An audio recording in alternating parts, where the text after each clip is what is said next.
FC Barcelona र new Castle United बीचको यो खेललाई दुई बिल्कुलै फरक फुटबल फिलोसफीको टक्कर भन्दा पनि फरक पर्दैन। एकातिर एउटा शैली, अर्कोतिर पुरै फरक।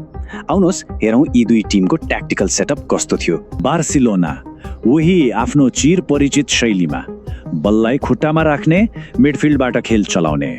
अनि अर्कोतिर न्यूक्यासलको योजना ठ्याक्कै उल्टो, डिफेन्स एकदमै बलियो बनाउने, विपक्षीलाई गल्ती गर्न बाध्य पार्ने अनि मौका मिल्ने बित्तिकै तेज काउन्टर अट्याकमा जाने। कागजमा त रणनीति यस्तो थियो, तर मैदानमा चाहिँ कस्तो देखियो त? बार्सिलोनाको डिफेन्सले पछाडिबाटै खेल बनाउने कोसिस गरिरहेको थियो। एकदम शान्त भएर मिडफिल्डसम्म बल पुर्याउन खोज्दै थिए, तर उता न्यूक्यासलको जुन हाई प्रेस थियो नि, त्यसले उनीहरूको यो योजनामा पटक पटक बाधा पुर्याइरहेको थियो। न्यूक्यासलको डिफेन्स, उनीहरू त एउटा कम्प्याक्ट लाइन बनाएर बसेका थिए जसले बार्सिलोनाका धेरै जसो एट्याकहरूलाई त्यही रोकिदियो। बार्सिलोनाले जति नै बल खेलाए पनि न्यूक्यासलको यही अनुशासनले गर्दा उनीहरूले खासै गतिलो मौका बनाउनै पाएनन्। यो खेलको असली लडाईँ जुन ट्याक्टिकल ब्याटल मिडफिल्डमा चलिरहेको थियो।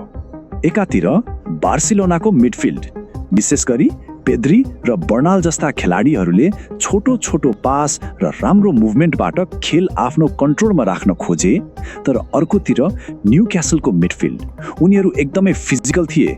लगातार प्रेसिङ, ट्याक्लिङ अनि बल खोस्ने बित्तिकै छिटो अगाडि बढ्ने।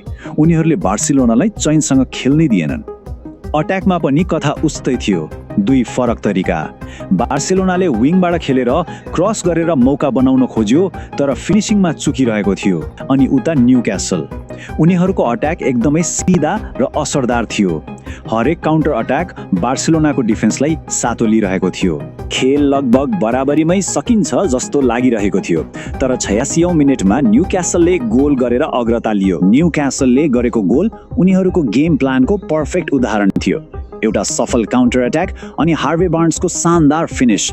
अनि जब सबैले न्यूक्यासलले जित्यो भन्ने सोचेका थिए, खेलको अन्तिम मिनेटमा बार्सिलोनाले पेनाल्टी पायो र जसलाई लामिन यामालले एकदमै शान्त भएर गोलमा बदलिदिए। दुवै टिमबाट केही खेलाडीहरू साँच्चै चम्किए।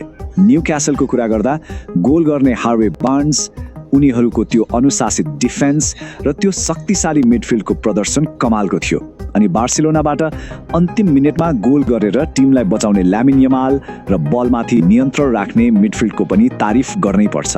अब सबैको आँखा क्याम्प 9 मा हुने दोस्रो लेगमा छ। प्रश्न यो छ, के बार्सिलोनाले आफ्नो घरमा बदला लेला कि न्यूक्यासलले फेरि आफ्नो यही रणनीतिले उनीहरूलाई चकित पार्ला? यो टाईको असली विजेताको हो भन्ने फैसला अब त्यही हुनेछ।